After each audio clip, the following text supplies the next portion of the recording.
Danny, look what we have here. Describe to our general audience what this is. This is a type of seaweed. It's known as Dulse or Dulse, depending on what part of Northern Ireland you come from. I have probably eaten dulse maybe twice in my life, and probably about 15, 20 years ago. So I would be expecting them to take everything you've learned and come up with a great dish that you can make in 30 minutes. I started eating it. It'll take me 30 minutes to chew through this. Danny took a trip to the picturesque coastal village of Groomsport to catch up with husband and wife team Andrea and Graham Gannon. Together, they have harnessed their passion for diving and knowledge of the ocean into a successful and sustainable business. It's just me, Andrea, and knife, wetsuits, stuck in a bag. You know, we leave only bubbles and take only memories. So what is it about the water here then in this area that makes it so good for seaweeds? It's the cold water, like the best seaweed in the world comes from Ireland. Yeah. And that's because of the cold water makes the rich nutrient water. It's like a familiar flavour if you've had the bags of dried dulse before. Yeah. What do you like to do with it yourself then when you're cooking? The dulse especially, some people say it tastes like bacon. It is the bacon off the sea. Years ago, you know, your parents or your grandparents would have put it in between two bits of bread and had a dulse sandwich, but now you can do so much. You're limited by your culinary imagination, that's what we say. Be adventurous. Just be adventurous and give it a go. With so much on the line today, everyone's speculating about who will make it through to the next round. Kirby's so calm and cool all the time. I've never really seen her be flustered in the kitchen, and I think that's something that would definitely carry her a long way. I'm really stressed now. Really stressed. Oh, sugar, enough time to kick her off. No, come on. No, Paul as well. He's got that fine dining line, and his food is neat and beautiful. I've got Careless Whisper in my head. Oh, what lucky you. I think Jamie's got a lot of flair in the kitchen, and he really knows his stuff. How you feeling, Jamie? Yeah! I'm not sure what that was. Yeah, no, neither did I.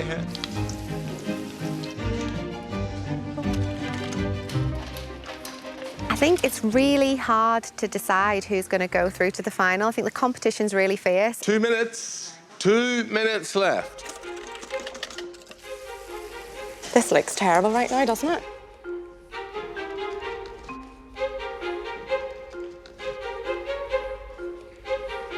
No pressure, but Hannah has already played it up. She's played it up, and there is 10 seconds left. 5, 4, 3, 2, 1. That's it. Woo. You're done.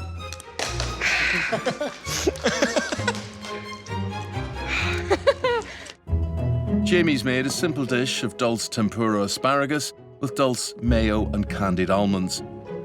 But has he done enough to wow the judges? So, Jamie, this is your celebration of dulse, and you return to your tempura theme. I think tempura is just a really good way to highlight an amazing ingredient. Jamie, if I seen this on a menu, I would order this. Yeah. You know what it reminds me of is like very early Paul Rankin. Mm-hmm. So to be compared to Paul Rankin, he's a pretty established chef. So to be compared to him is quite an achievement. Kirby's made Granny's dulse fish cake with a chilli twist, but unbreaded. Will it sink or swim with the judges? Well, Kirby, would Granny be proud? She would. She wouldn't be too impressed with the chili, I don't think. But I think she'd be impressed with the effort in 30 minutes. It was a bit stressful. Well, we're going to see if our judges are going to be impressed with it. There's a lovely sweetness. There's the heat of the chili, the saltiness, the depth of that dulse. Where's the sweetness coming from? I put some honey in it. You have achieved a real sweetness. There's a real balance of flavour. My fish cake turned out really well. I would have needed probably another 10, 15 minutes to get the panko on there and put it in the oven and it to be an actual fish cake. What we had was, it was in the shape of a cake with the fish in there, just no breadcrumbs, just simply didn't have time. Paul's dishing up dulse and asparagus soup with dulse butter, dulse tapenade and a cream sauce. Will his dulse 3 wes be the magic number for Joris and Danny? It looks very good, Paul. Thank you. Hope it's okay. Right, judges, off you go. Yeah. So I've never had a dulse in a tapenade before. No, this is the first for me. And asparagus is such a beautiful vegetable. Paul, why did you decide to do soup? I just felt it was another way to show off the dulse, and I like personally the wee lemon cream on it. I thought that sort of lifted the dulse out a wee bit, so I don't know, something threw together. I think you're right. I think that's a very good reason for doing it, and it actually works well. I came on the show to show my passion for food, and if that can be realised in Danny and Joris, I'll be very happy. Hannah's serving pan-fried fish with mussels and a dulse and white wine cream with crispy shallots and chilli. But will her medley of seafood overpower the flavour of the star ingredient? A real celebration of our coastline, I think, in this bowl. That's what you've achieved here. It smells wonderful. It's vibrant. It's jumping out of the plate there. There's a lot of action in that dish.